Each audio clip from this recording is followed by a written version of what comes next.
you're sitting on top of some of the priciest vehicles and demanding 10,000 rupees per month as some state subsidy. The amount demanded by these 10 lakh crores is clearly unaffordable. It comes at a time when the government and the parliament is not operational. It's now, election time almost. And then you will enter into a phase where there will be no political decisions can be taken. So Right. what is the idea of protesting now? The whole thing sounds suspicious. They would have started the protest last year also. Farmers unions, they said they want these laws. What? And it is not surprising because since 1980s, farmers are demanding these laws. Within this group of protesters, which were middlemen, there was a group called the Khalistani separatists who had joined this protest. But rather than farmers, it's the middlemen. The reason why people are interested or politicians are interested in middlemen because middlemen generate a lot of cash, and this middlemen group, they are actually the financiers of the politicians. Most of our politicians are farmers, na? On paper at least. Yeah, they are, they are highly productive farmers. How should the government solve this problem? Hello and welcome to Loktantra Chat. I am Prasanna Naidu, previously a lawyer and now a content creator. I like to explore Bharat, its ancient governance structures. And joining me is Mr. Rahul Deodhar, who is a practicing lawyer in the Bombay High Court. He is also an author and an active investor. So, security has been tightened a lot in Delhi, like nearly at all entry points into the city, with barbed wires, barricades, cement blocks, etc., because of the farmers' protests going on there. So, farmers' protests have been started again. It happened in a massive scale during 2020, 2021, and after that, COVID happened. So it lowered down a little, but still the farm laws due to which the protests were happening were taken back, like they were repealed, withdrew. I don't know exactly what was the reason. Like there was no reason for them to repeal it because anyway, people's attention was not on the farm bills. They were the attention like the of the people and the media was mainly on COVID and other related issues related to COVID. So they would have implemented the farm laws because farm laws were mainly like benefiting a lot to the farmers. So let's unpack this a bit. Like, what is this farmers protest 2.0? Now, I will call you RD from nowadays, like from this episode. RD sounds cool. So, RD, go ahead. Yes, what you said was right. And it was like basically in 2020-21, the trigger point of the farm protest was more the passing of the two laws. And those laws created some sort of a national market where farmers are able to sell their produce across the country without, and it sort of cut down the participation of middlemen. So naturally, that time also middlemen were the group that was agitating the most against this farm laws being passed, and Hmm. they were trying to get them repealed. And even then, within this group of protesters, which were middlemen, there was a group called the Khalistani separatists, who had joined this protest. Hmm. Now, that created some sort of a national security issue. And in that context, the Prime Minister had made a statement that I had got this laws for the benefit of the farmers, but I'm withdrawing this in national interest. Oh, So, okay. because national security issues were paramount during that Hmm. time.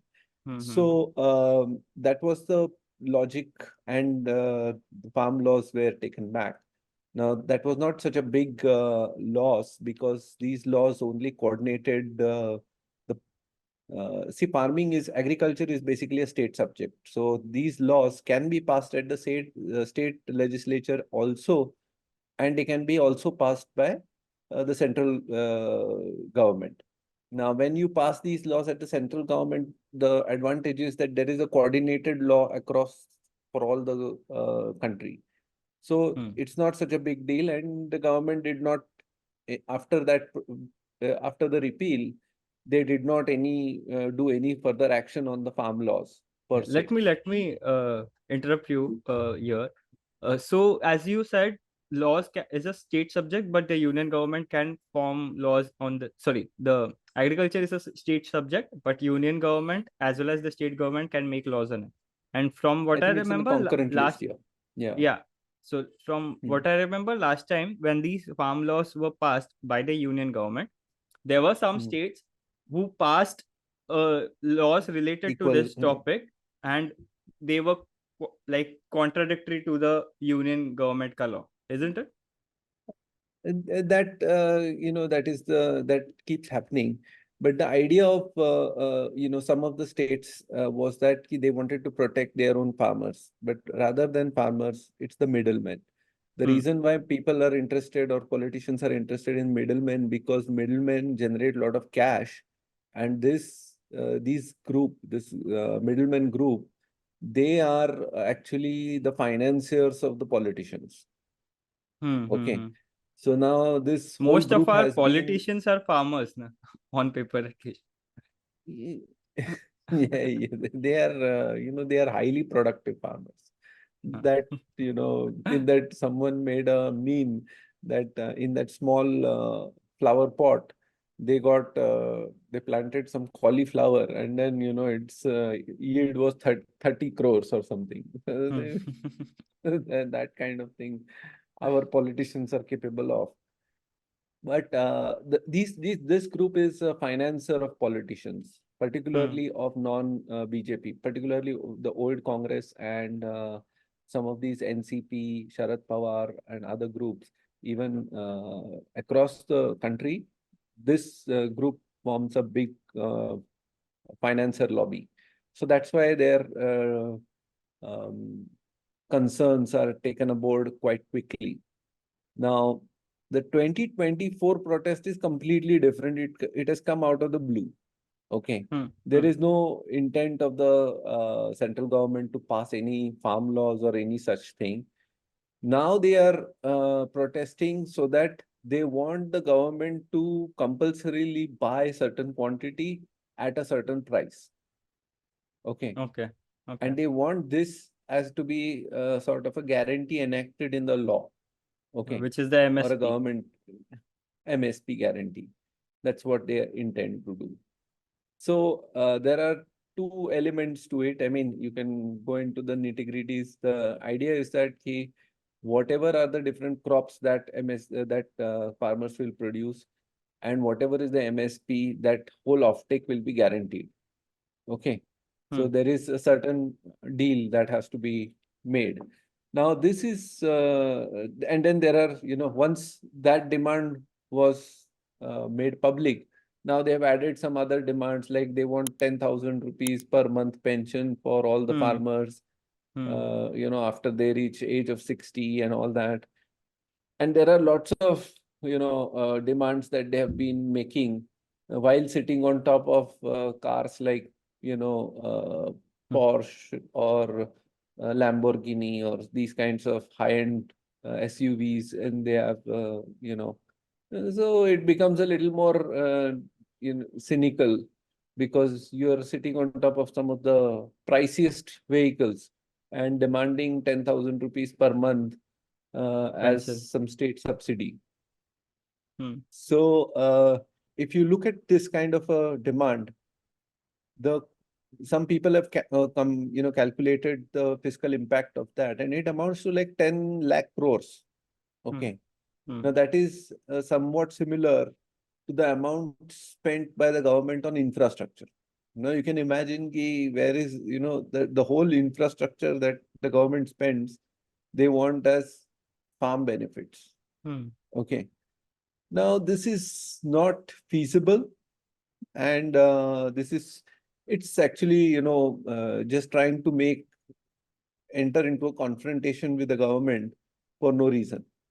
hmm, Now, there is, if you want to sort of deal with the hidden intent of this protest, and I think the hidden intent of this protest is more that this is the protest in line with some sort of a Ukraine model, a regime change kind of a model. And this is not farmers instigated. This is instigated by some of these anti-India forces. And, it is completely, a different kind of animal than what it shows up to be. So it's not a farm protest. It is a regime change operations underway. And there is a reason. So if you look at similar things that are happening across the world during regime changes, like Ukraine, there was in Libya, there was in Egypt, all these places, there were certain protests that happened, and then suddenly they broke out into violent protest, and the elections got postponed, or the results of the elections were not held valid. Okay. So the whole process seems to be geared up to that. Now, I hope government is cognizant of all this, and then they are able to break down these kinds of anti-India forces, and they are not able to take control of the situation.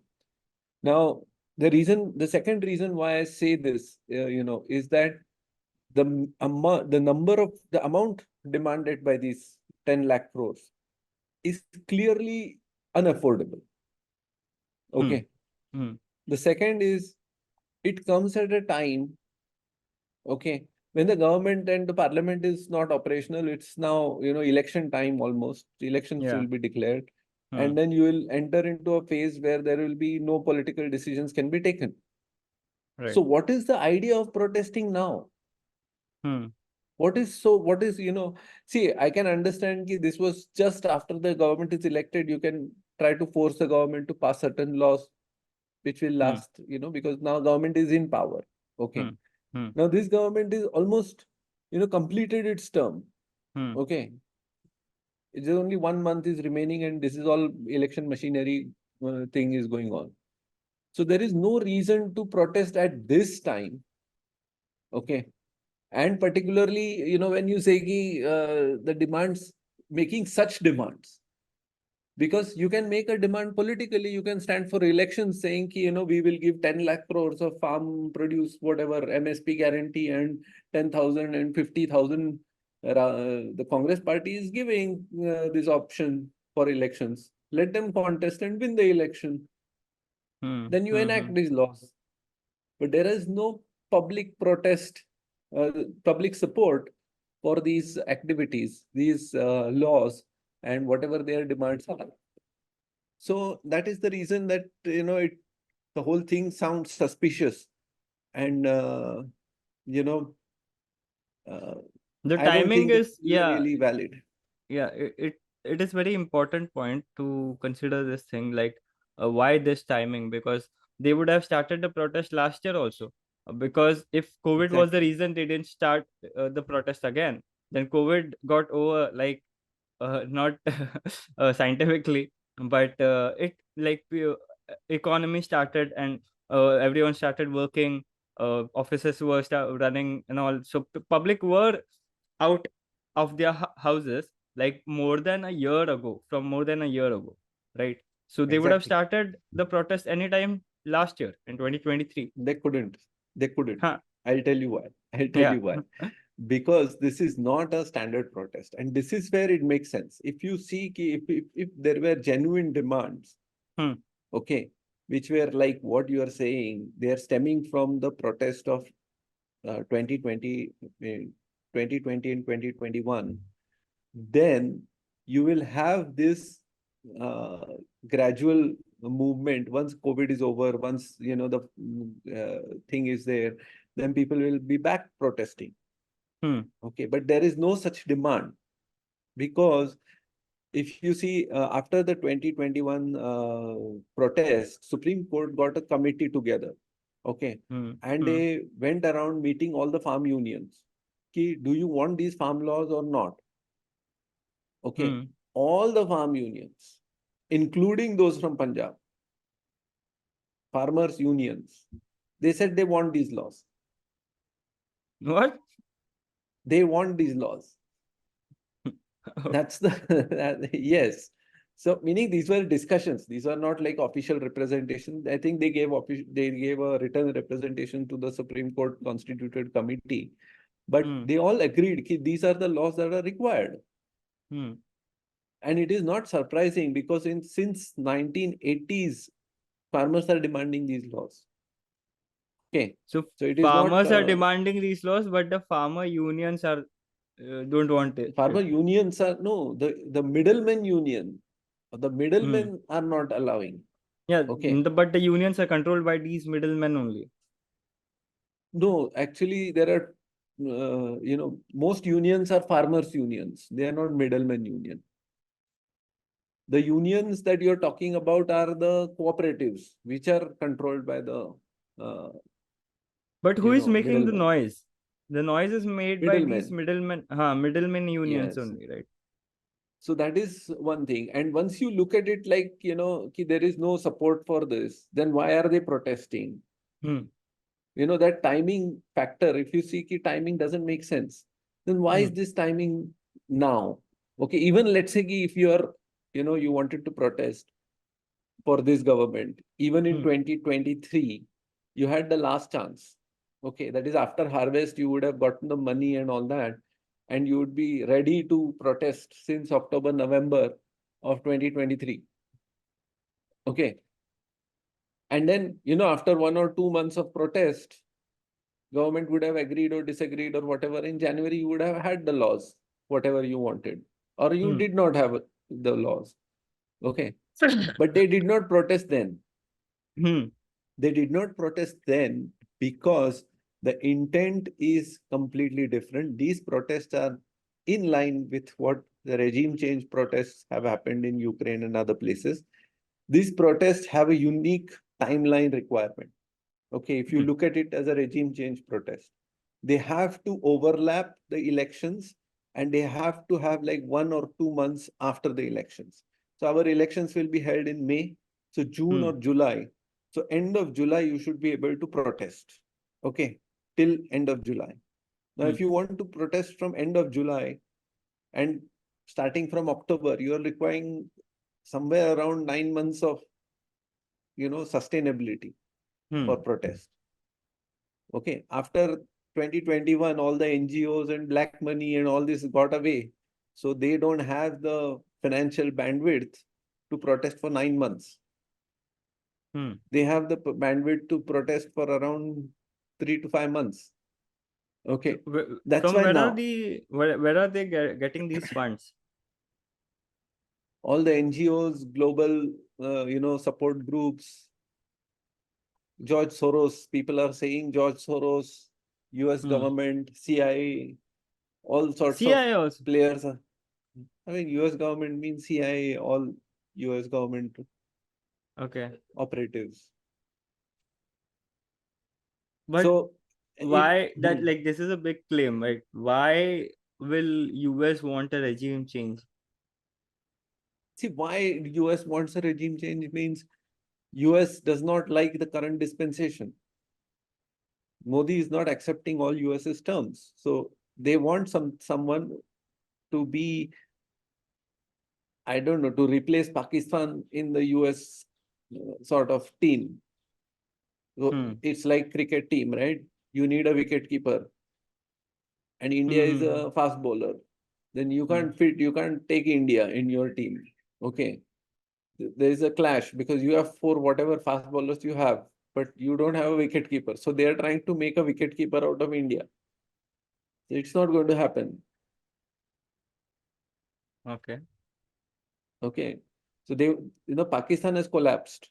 Hmm. So whatever role Pakistan was playing, they want India to play. Or at least, one theory could be that. Or they want, India to play the role of Ukraine. What Ukraine did to Russia, they want India to do to China. Possibly. That is another possible. We are not going to engage with China like that. Okay. Like what Hmm. Ukraine did with Russia. We are not going to engage like that.